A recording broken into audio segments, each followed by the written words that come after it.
Hello, everybody, and welcome to the Authentic Life Summit. I'm your host, Aaron Freed, and we're here to discover the secret to skyrocketing your success by powerfully aligning you with your purpose, calling, and heart's desire. I created the Authentic Life idea months ago because I realized that a journey I've been on is towards embodying who I really am and why I'm here on the earth. And I realized that there's a lot of people on the planet awakening to their authentic place in this world. And I wanted to offer you inspiration for evoking your highest and best self.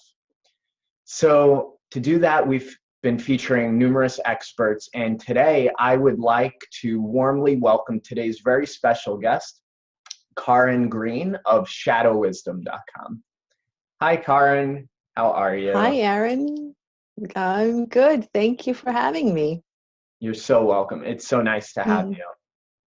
And yeah, it was nice to share a connection the other day, and I look forward to bringing that awesome energy that we already shared in our connection to see what we can illuminate for people about the topic of authenticity. I know it's one that I muse on a lot. Yeah, me too. Mm. Karin brings her vast experiential knowledge of shadow work to create a safe, nurturing space for deep healing and transformation. She is motivated to empower people to overcome fears and make lasting changes and create positive impact in their lives. She's a certified shadow work coach, group facilitator, and trainer, and has been facilitating transformative experiences through shadow work since 2010. Karin is also a transformational life coach, incorporating NLP, which is neuro-linguistic programming, and shadow work into her sessions. And she enjoys being a conduit for her clients in transforming their inner critic to an inner ally and assisting them on their way to live a joyful and fulfilling life. And we're going to learn more about that inner critic today, aren't we, Karin? You will. Wonderful. You will. And to learn more about Karin and her work, you could visit her website, shadowwisdom.com. Okay. That's right. So, Karin, let's talk about purpose. What does it mean to be authentically aligned with our purpose? To be authentically aligned with your purpose. It's what it means to me is when you know your purpose. We might think we know our purpose, right? But how do you know that it's authentically your purpose? How do you know it's not a purpose that's been put on you from your parents, from your friends, from the culture you're living in? Like, how do you know that the purpose you're feeling, the purpose that you're seeking is yours, truly yours? And so how do you know you're on your authentic purpose? It's kind of, you got to look through the weeds. You got to kind of start to sort out what is mine and what is not mine. It's a good point that you raise about when we have our sense of purpose, what we're aspiring for in life. Is it really mine? That's been a theme that's come up in at least 2 or 3 interviews for the summit so far. I know with Bradford Swift and Jonathan Gustin, we talked about this kind of notion of the purpose that we inherit. And it's what you're talking about, that we have an inherited purpose and we also have a true purpose. And I hear you speaking to our inherited purpose and how the purpose that we think is ours may in fact be something that's been layered on top of us that may cleverly disguise and conceal who we really are. Yeah.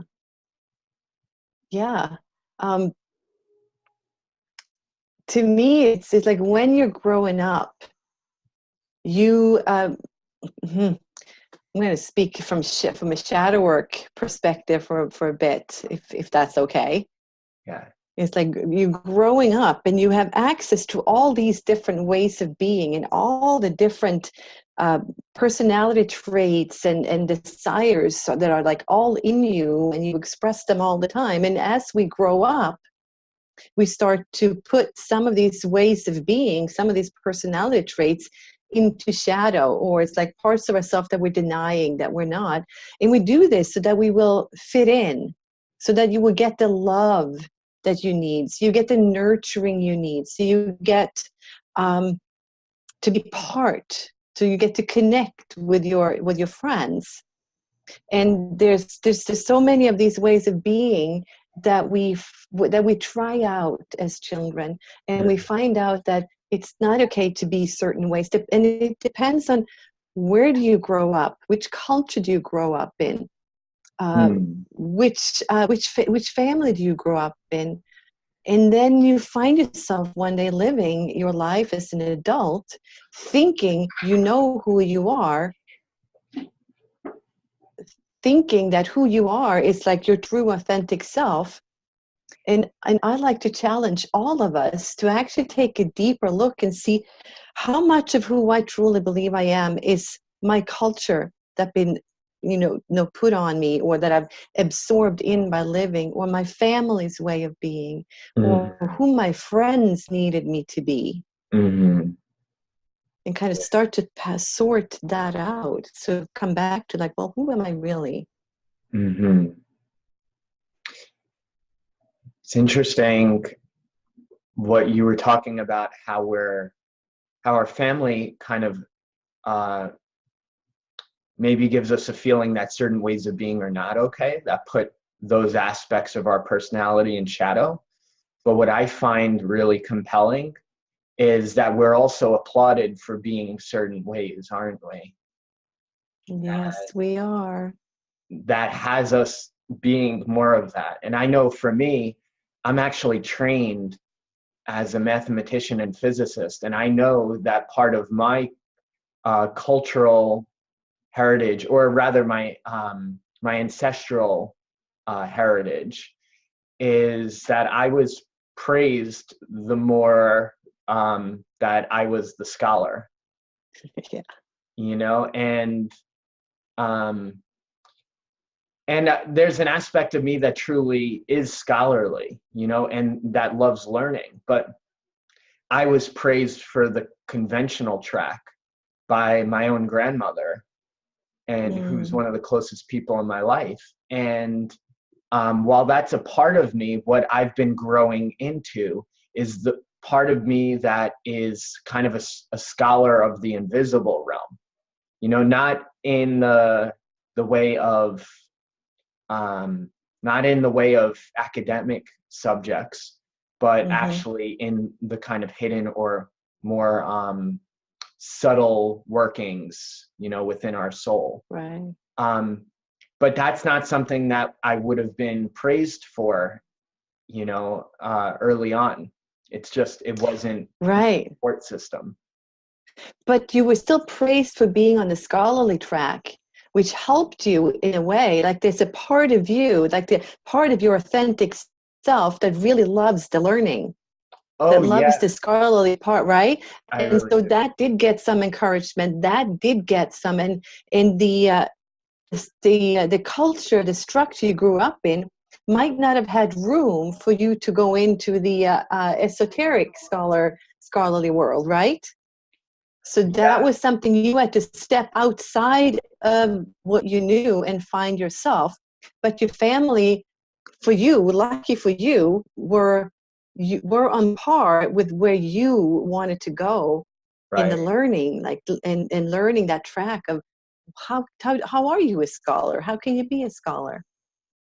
Yeah. Right? You raise a good point. Not all of us have that family support. I feel very blessed because my family has supported me in all of my avant-garde interests, from, the esoteric to the occult, to spiritual, philosophical, astrology. I'm supported for that. But I imagine that some of our listeners have an interest or a part of themselves that they want to really express, but they actually don't receive that encouragement or have that support system. Right. So imagine somebody like you growing up in a family where there are no scholars, where hard work is valued. Yeah. Like where working with your hand is valued, then you might not have gotten that support, and you might have never found your true calling. Right. So what advice do you offer a person who has that track? They're being called in a certain direction at a real deeply felt, visceral level, but the support system isn't there, isn't telling them that it's okay to be this. What would you want them to know? Well, first of all, this support system happens when we're growing up, right? When we're children. When that's when we're mostly influenced, and I would assume that all of your listeners are adults and way into their adulthood. So at this point, it's more a matter of, and I would only assume that somebody that comes and listens to this comes here because they know there's something more. They know that there's something that may not be working for them. There's something that needs to change. Yeah. Or I like, right? That's kind of why they come and listen to this. Absolutely. And we all have a yearning to find our true authentic self, to express what is authentically me in here. But there's this is where I'm going to talk about the inner critic a bit. There's a part of you that is watching out for you to make sure that you are not going to be ever feeling pain or being shamed. And it's been watching out from you from the time you were very, very young. Yeah. And this part of you is kind of like right here. It's got radar for all those things that could go bad, all those things that are out there that could hurt you.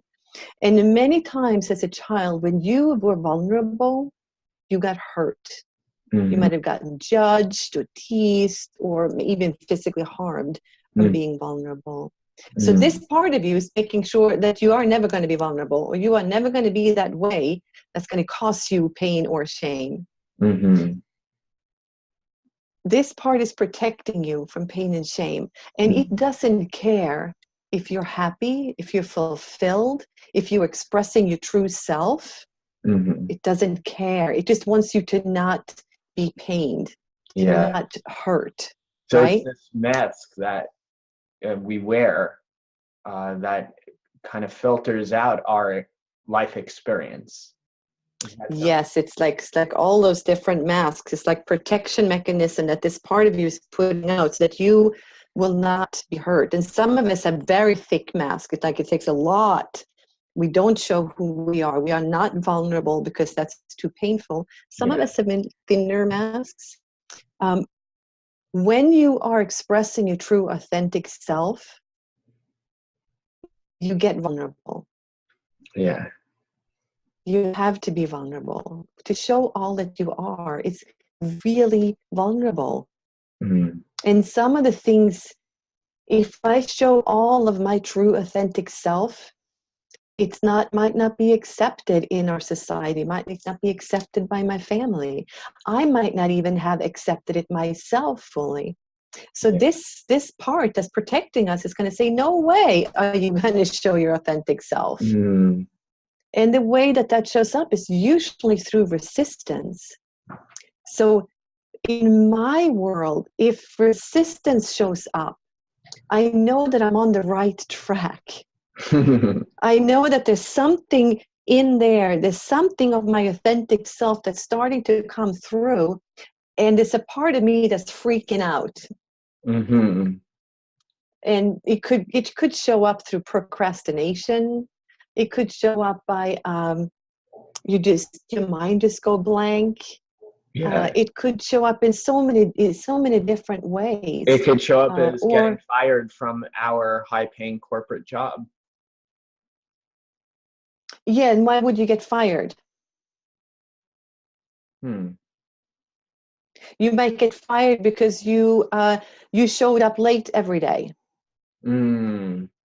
or you might get fired because you never finished your project on time. So it comes back right? to us. It's like, it's always Yes. on us that the things that we might perceive as happening Yes. to us, Yeah. outside us, are in fact kind of the world's responses to our own ways of being, or these subtle patterns that we have in our personality that are held in shadow. Yes. And when we meet Yeah. resistance, it's a sign that the shadow is actually no longer concealed, but is being revealed. It's a way to look at it. It's like these patterns or these resistances is almost like a symptom. It's how what might be in shadow for you shows up. Yeah. It's one way. Yeah. And so if resistance shows up, if you're finding yourself procrastinating, if you're finding yourself constantly being late or not being able to be on time, it's like it's a good time to take a look and see, well, what is it?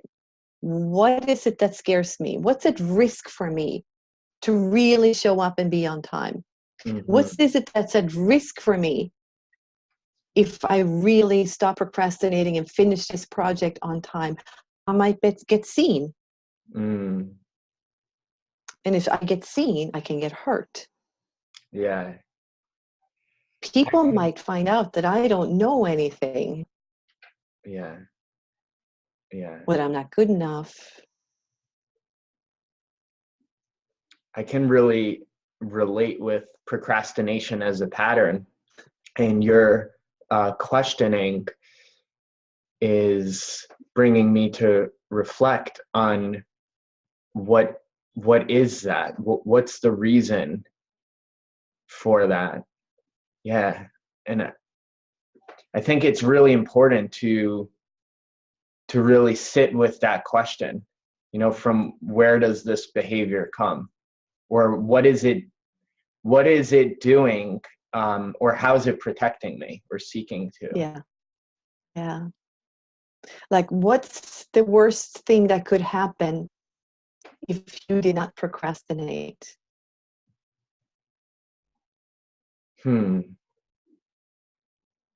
What might this procrastination protect you from? Mm-hmm. We live in a society where we, especially in the US, it's all about being successful. It's all about going for Very driven. going for the stars, right? It's like just produce and be successful and be big, and it's like it's setting us up. It's setting us up because For maybe what? that's not what we're meant to be. But it's also when this part that's protecting you makes you procrastinate, you beat yourself up even more. Mm-hmm. Because like, I'm supposed to be successful. Like, what's wrong with me? I know what to do. I have my to-do list. I know what I need to do to, like, this summit that you put on, Mm-hmm. right? It's a lot of work. There's a lot of little details. And it's very easy to make up a list of all the steps that needs to happen. What's hard is to actually do them, Mm-hmm. everyone on time, and do them well.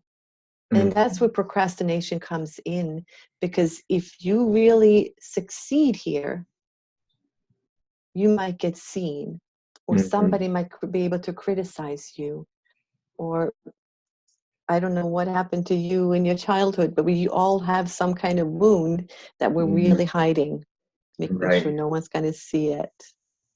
Yeah, that's what I'm feeling into. I think that the patterns, and we're using procrastination as one example, right? I think that the patterns that we experience from the authenticity and the success and the purpose standpoint, a lot of these patterns are in place because I think at some level, and you tell me what you think about this, but I feel at some level we're more afraid of success than we are failure. Isn't that interesting? I'm not afraid of failing. I have failed so many times in my life. I'm comfortable with it. But, so it's like we become unattached, or just very comfortable with the resistance, right? Resistance is a natural part of our lives. We're so used to our own resistance that what's actually sets like the lights flashing on the dashboard, like when the engine's overheating, what's setting the lights flashing, indicating that there's a problem, is when actually when there might be no resistance. Like, what would life be like if we had no resistance? Like, that itself could be a form of resistance. What would it be like if I was truly successful? I think that personally, I'm more afraid of success than I am failure. And I'd imagine that that's a theme. So can you kind of guide us or help us to understand a process or a way that we can kind of really tune into the deeper callings of our inner world, so that we can move beyond fear of success? Because fear of failure, I think a lot of us have gotten okay with, but we need help with fear of success. So when I talk about this protector, that's kind of, I'm pointing behind my head, because when I imagine mine, it's right here over my right shoulder. Yours might be on the other side, or right in front of you. When I talk about that, this part came on board at some point in your life. You weren't born with it. You were not born with this protector voice. Yeah. It came on board at some point in your life to protect you from feeling shame or pain. And as we grow up, it often turns into an inner critic, because now it's just a negative voice, or it's kind of the part that stops you from being successful. It's a part of you that stops you. It might even tell you that you're not good enough, or that you don't know what you're doing, to make sure that you don't do it. Yeah. Because if you do it, something bad's going to happen, right? Yeah, and I would add, so, I think that voice that's playing inside, we become desensitized to it, and we actually take it to be our own voice. And that's where conditioning and everything that we've been conditioned to be is playing out in the voice of that inner critic. So a lot of that work of listening to it is actually finding what is that voice that is truly mine. Like, what do I want to create in this world? What is this life about?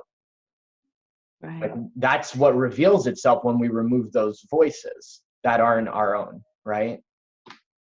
Yeah, no, and I totally agree. It's like I can't tell you how many people I meet or clients that I have when I start working with them that are not even aware that they have this voice. It's just what they do. That's like, doesn't everybody? Wow. Right. So the first. That's a little scary to me, Karin, because, yeah, I mean, I mean it with compassion, but personally, I'm well aware of my inner critic. Like, I hear its voice. I know it to not be my own. And like, what a privilege it is actually for those who can hear the inner critic. You're making me appreciate it, that we have the discernment to actually kind of stand apart from it and to be the witness of the inner critic. I think that's got to be a first step of actually dealing with it, to witness it. It really is. The first step is to recognize that you have it. Yeah. That there is a voice. It's not just who you are. It's actually a voice, and to hear the voice. The second part is to separate yourself from the voice. Yeah. And start to listen to it and see, whose voice is that? Mm-hmm. Is that your mother's voice? Is that your father's voice? Is that your teacher's voice? If you went to church, was that your priest's or the minister's voice? Will we always Um, be able to track it? Maybe sometimes yes, sometimes no. Yeah. Um, in just doing the exercise of, closing your eyes, imagining that this voice is up on a stage, like put it up center stage, create a stage and put this voice on the stage, and then allow it to take form and shape. You might see who it is, or it might just look like a gremlin or a shape. When I work with people one-on-one, Yeah. it's never happened that we haven't identified where the voice came from. Yeah. And it's often many voices, not just one. There are many. Yeah. Kind of But all what you entangled. can, It sounds like one voice, but there's like a lot of stories that are tangled up inside. Can I just right, jump and then, and comment on one thing? yeah, So I find it very fascinating, this exercise of imagining that. What are we imagining? That the voice is up on stage or that we are? the voice. You're in Okay. the audience. Just imagine a stage in front of you, Yeah. and you can put this inner critic voice up on that stage so that it's separate from you. It's outside of your body and it's in front of you on the stage. You put the spotlights on it so you can really take a good look at it and see, who is that? Yeah. It's And it's a really and this, fascinating. Oh yeah, go ahead. and I just want to say that it can be different. If you are meeting some resistance or something's happening around career and work, Yeah. there might be one voice. But then when you're with your partner and you're in a love relationship, there might be a different voice. Mm-hmm. And then when you're hanging with your friends, there might be yet another voice. And then when you go home and visit with your parents or your siblings, it's yet another voice. Yeah. It's like we're So, being tugged in all these different directions. And I think the path of authenticity involves finding that center point where all voices can be heard, witnessed, but where something deeper can be felt. And I find interesting. Oh yeah, I'll let you comment on that. no, it's something about being authentic, which is really vulnerable. Yeah.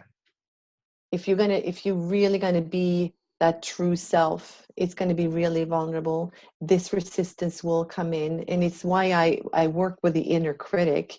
To Mm-hmm. me, working with the inner critic and um, transform it or turn it off, it's for me the path to really being authentic, or to even get to know who you are as an authentic person. Mm-hmm. Yeah. To know who we are in our glory, our true shining self. Yeah, and it's like when you're feeling this fear of being vulnerable, it's really this voice coming in to say, like, it's really the negative inner voices that are encouraging you not to, because Mm-hmm. something's bad's going to happen, and Mm-hmm. they tell you all the reasons why you should not. And then to put that voice up on the stage and really take a good look at it, and then you realize it's not you. So then when you're in a situation where your authenticity wants to shine through, and the vulnerability shows up and the fear shows up and the voice shows up, you can just take a look at it and say, hey, wait a minute, that's not my voice. Mm-hmm. It's like, I don't really want to listen to you right now. I hear your concerns, I get it, but Mm-hmm. I am choosing to be vulnerable right here. Mm-hmm. Yeah, so it's as though we're having a dialogue with ourself, with our true self. Um, but actually, in order to arrive, how I would explain it is, it seems that our true self is having a dialogue with each of those voices with their competing critical messages. Yeah. And I find this exercise of imagining the inner critic, the voice of that on the stage, very fascinating because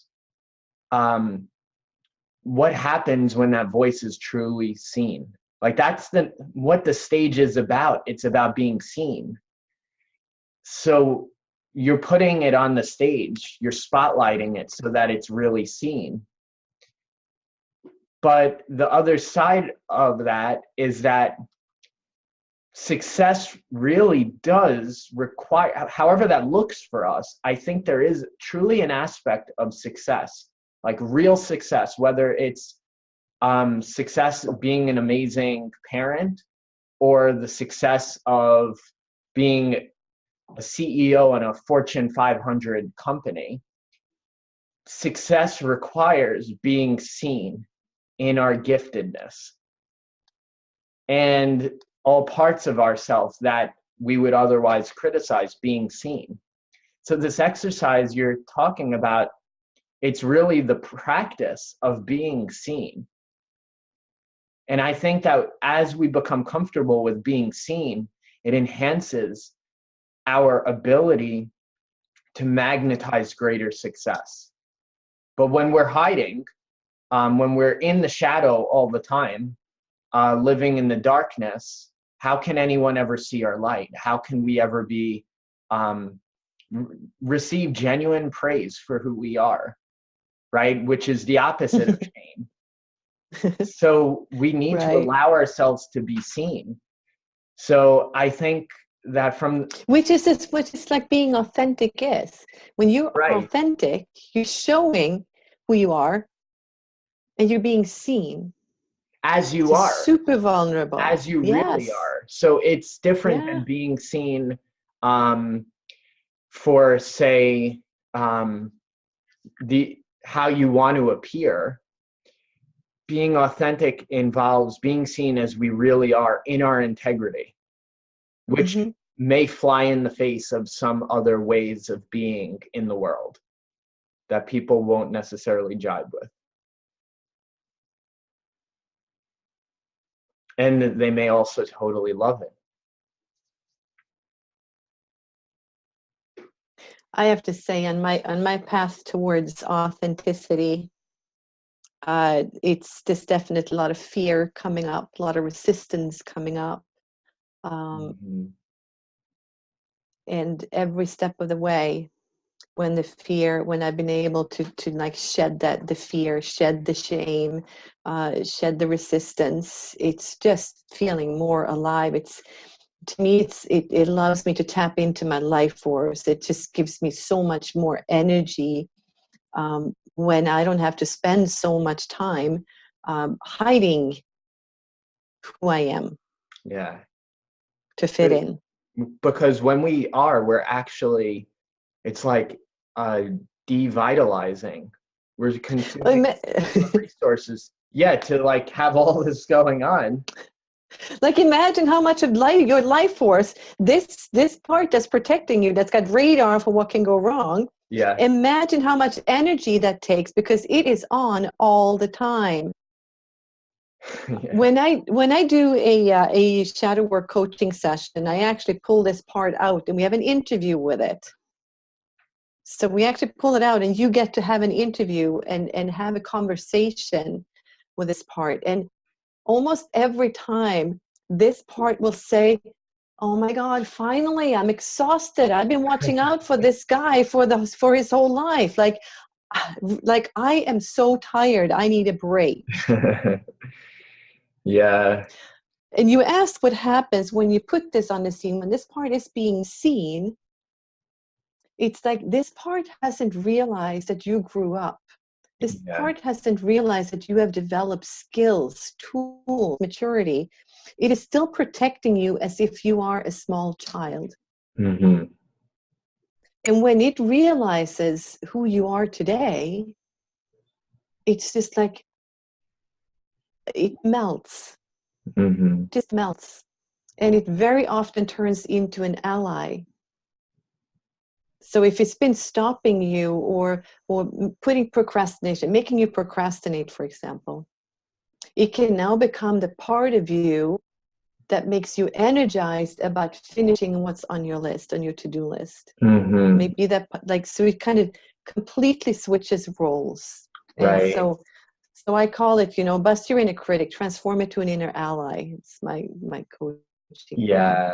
I like that view that we're enlisting that what was formerly a negative into something that supports us. That came up on day 8 with Jonathan Gustin. He kind of articulated in a way similar to how you just did, Karin, and it was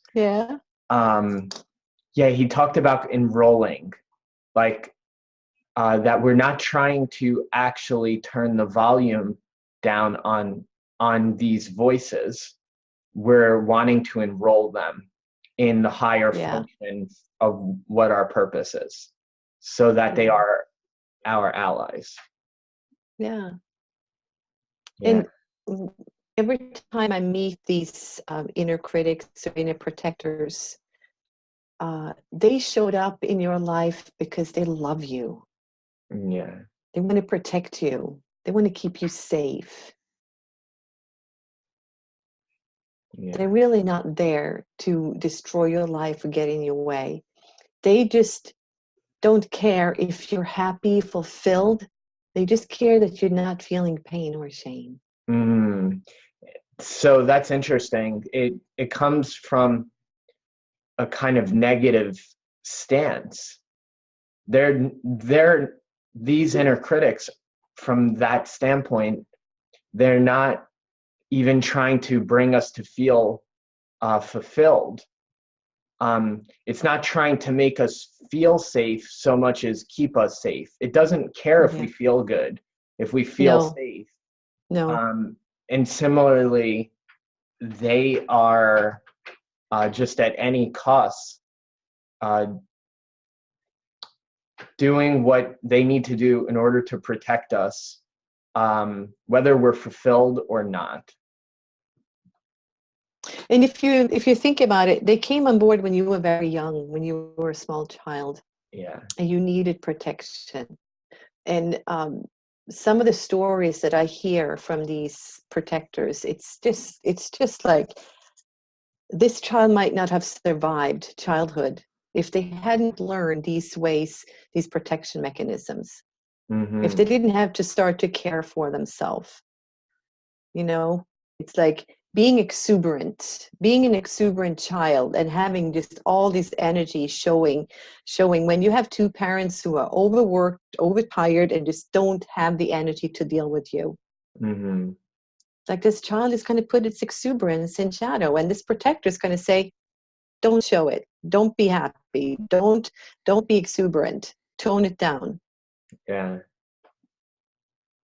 And now as an adult, you don't have access to your passion because you toned it down your whole life. And so when this inner protector, the inner critic, sees this, they're like, oh my God, like, I didn't mean to hurt you that way. I didn't mean to stop you from being fulfilled. I didn't mean to stop you from being happy. Let me change this. Mm-hmm. What percent of the time would you say that these inner critics are logical, and what percent would you say that they're illogical in your experience in actually receiving the voices of these inner critics in your clients? That's a hard question to answer, Aaron. Yeah, not an exact number, just kind of a no. If it is a true inner critic, like a true inner protector, I'd say 100% of the time. Sometimes it may take 100% of the time. Logical or illogical? That's my question, is when is it how often is it logical versus how often does it make no sense whatsoever? The way that it's protecting you? Yeah, even its story, its belief about the situation, right? For example, a person who's afraid of not getting the promotion that they want. at work. So what happens when you start to work with this part that might be about the promotion? Yeah. Is once you put this part up on the stage and you start to really look at, like, who are you? Where did you come from? Mm-hmm. Why did you show up in my life?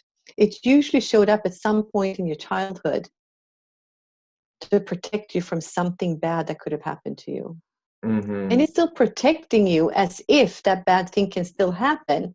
It's like it doesn't realize that you have now developed the resources and maturity to handle the situation. So it was logical back then when it started happen, but today it seems totally illogical. I see. And right? That's from the objective standpoint. That's from your more objective standpoint. Whereas from your point of view as the facilitator outside, it starts off as logical and having a purpose. But yes. as we've matured, it no longer actually serves the function that it once logically served. And so now it's kind of this senseless story that just makes no sense and is guiding our belief system and our reality. Right. Mine likes to make me procrastinate, and it drives me nuts. Yeah. Right. And I know when procrastination happens for me, I know that there's something that is scaring me. There's something that's going to make me be seen. And being seen is very vulnerable and scary for me. Yeah. Because if you're seen, people can find out that you don't know what you're talking about or that you're not good enough. Right. Which was very painful for me as a child. Right. I think that my inner critic is more often than not perfectionism. Like wanting all the details to be just right. But what I've connected with in my system of understanding is that that's not my true shining self. That's not my authentic, glorious self. Even when it's doing details well, even if it's not perfectionism. But what I'm saying is, I think that part of why I'm here in this journey of life is to move beyond the details and to kind of look at the bigger implications and wider scope of things. And when I'm so focused on all the minutia, I often find that that's my inner critic trying to keep me safe. Oh, do it perfectly, get every detail just right. Meanwhile, no one really cares. That's the feedback that I've gotten. No one cares whether I did it perfectly or not. In the world, people just want the job done. And so Aaron, what we look at in shadow work is like, this might be something that's in shadow for you that makes you be a perfectionist and do it perfect. And it was something that kept you safe in childhood that made, like, if you did it perfect, you were being good or something. And it's just an energy. If you just think of that as energy, then you don't have to stop being perfect. But just like you can tap into this energy that is your perfection and see what is it that it really wants. And there may be times where it serves you really well to be a perfectionist. And there might be times where it doesn't serve you. So getting to know that part of you gives you the opportunity to choose.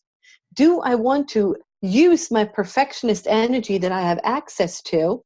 Or is this a point of time where I'm going to just put a lid on it? I don't need to bring it up here. Yeah. But to have access to it by choice versus letting it ride you or run you. Right. So there's an element of deliberation that's brought into play when we're able to see the inner critic.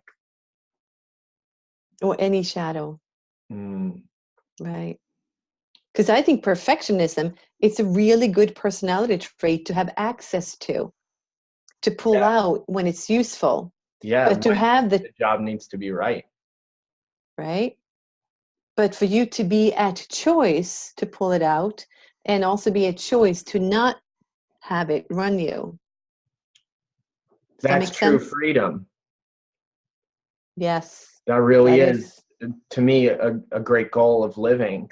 And I think that's part of living an authentic life, is to be in the space of freedom where we're at choice with uh, our experience of life.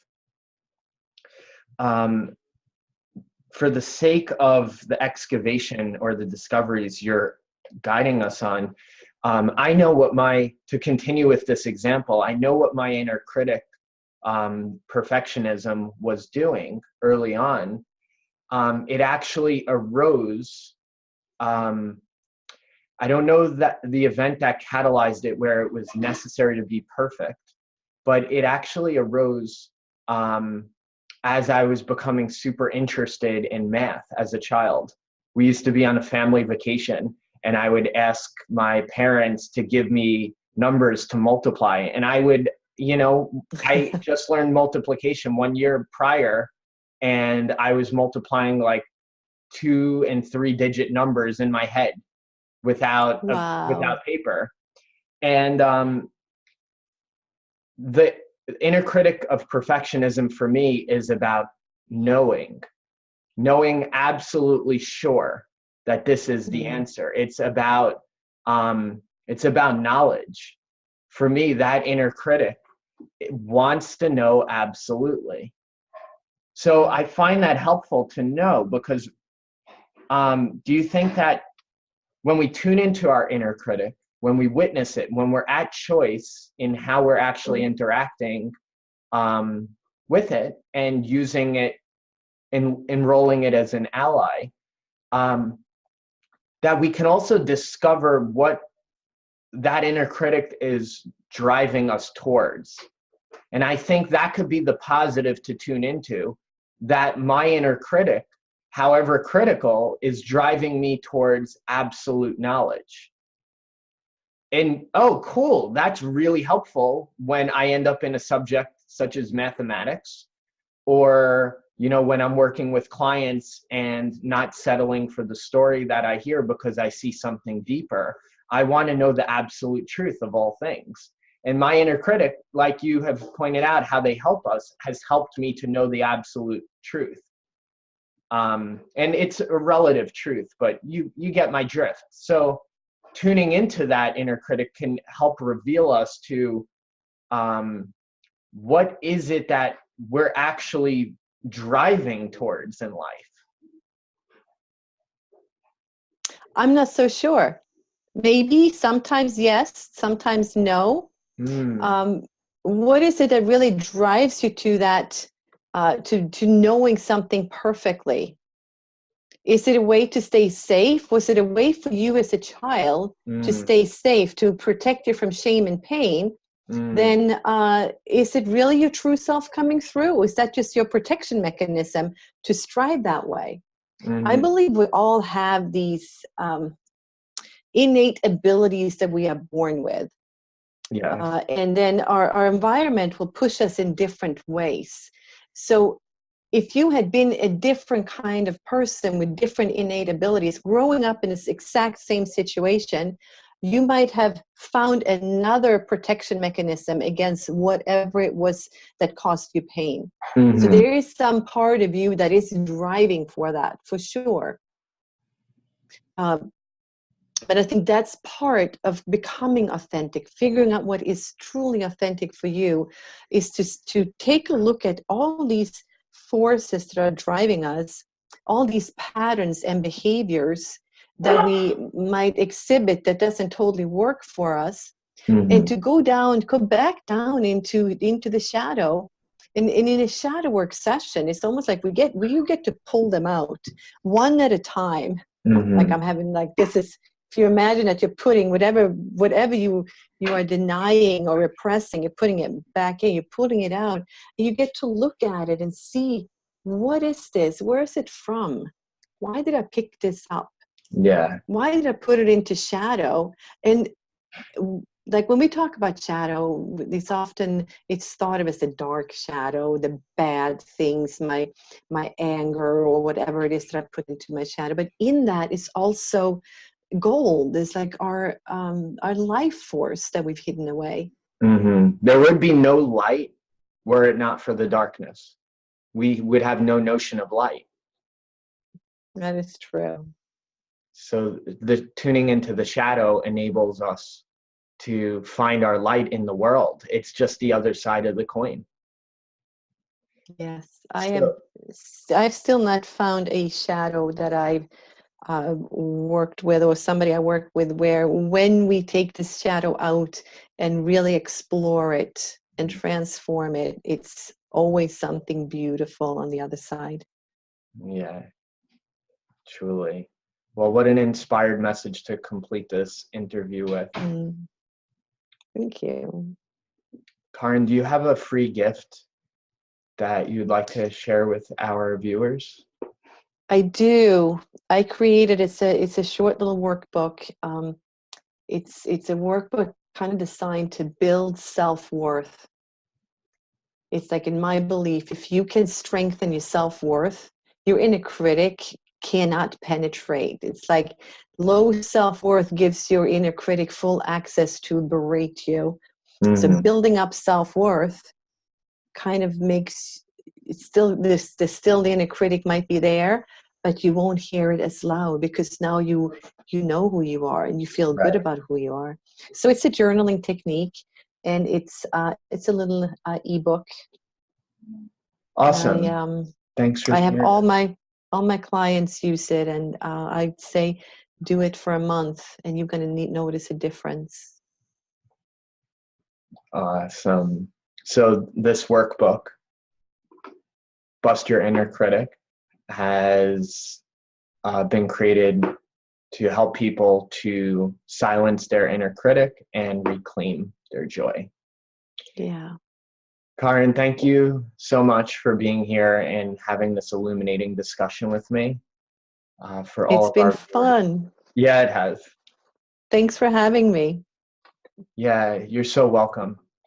Yeah, it's such a pleasure to look at life through your lens. I think that there's so much meaning to be explored when we go into shadow. So I appreciate your being a stand for that.